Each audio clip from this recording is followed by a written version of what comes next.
All right, hey junior high. This is Reed Manning. I've been on staff a little bit. I'm just glad to be doing a Devo for you guys today.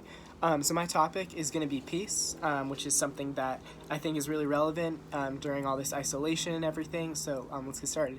So peace is something that we're always kind of looking for. It's something I'm definitely always searching for. And when we're in such a crazy time like this, it's definitely not easy to feel. Um, you guys are going through so many things. With school getting canceled, and suddenly your relationships are changing. Having to deal with seeing your family all the time, and so for some people that's really good. And for some people it's really tough. And you're not your friendships are changing. You're not able to see everyone all the time. I know there's a lot of stress and anxiety associated with some of you are already feeling it, but there's sometimes it's the isolation brings it out, and that's really not easy. But also, everything's getting canceled, sports and activities and DC and whatever else you're in, and for 8th graders, I know it's especially difficult. You're finishing your middle school and you have, your end of year stuff, and that's not something that's always fun to give up. For me, I definitely know what it's like to have, kind of unstable ground in this time. My spring break, I came out of it, and I get back to school. It was pretty normal the week before, and suddenly everything's starting to get canceled. And then within a week, it's like, okay, we're going online classes. It's like, okay, well, at least I'm still in my apartment. And then the first day of online class, we're told, we all get an email. It's like, you guys need to move out this week. So, for me, that's something where that was suddenly within a couple weeks, everything changes and the ground definitely doesn't feel stable.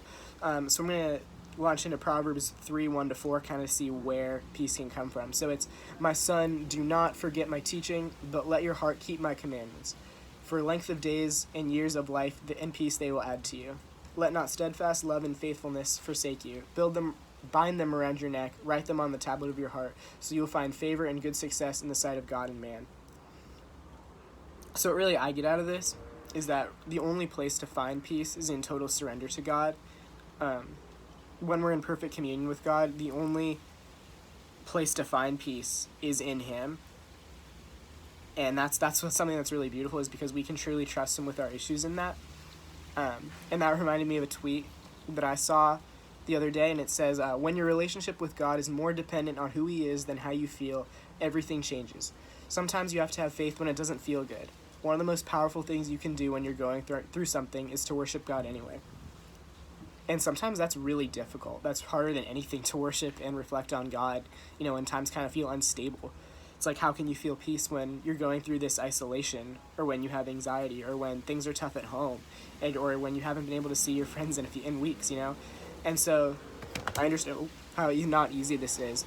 I really do. And that's something where that's the reason we're always searching for peace, is no matter, even if we weren't in this time of isolation, there's always going to be instability. So kind of the rest of the Proverbs section there, we read 1-4, and now 5-8 I think really speaks on how to do this even when it's difficult. So 5 says, trust in the Lord your God with all your heart, and do not lean on your own understanding. In all your ways acknowledge Him, and He will make straight your paths. Be not wise in your own eyes. Fear the Lord and turn away from evil. It will be healing to your flesh and refreshment to your bones. And so what really sticks out to me there is, healing your flesh and refreshment to your bones. And that's something, when you're feeling exhausted, that's something that sounds so nice. And it's not always instantaneous, But what comes from trusting God is so radical, in that suddenly we're not in a position to worry. And for me, I know this is a process. Like, I always need to ask God, what is it I can give to you?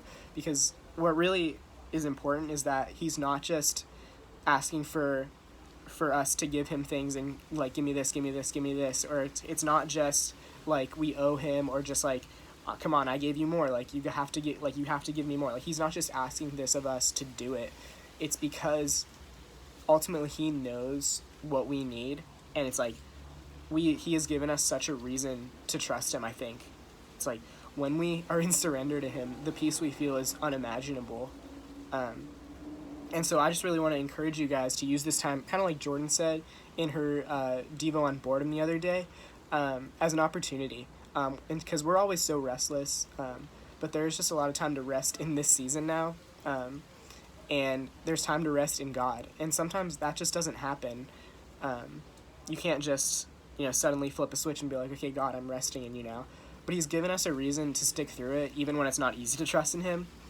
And when we're in situations where trusting in God is difficult, know that you not only can find joy when your difficult circumstances are over, but you can find peace in God in the middle of the storm. And that's something that's really beautiful. So thanks, guys.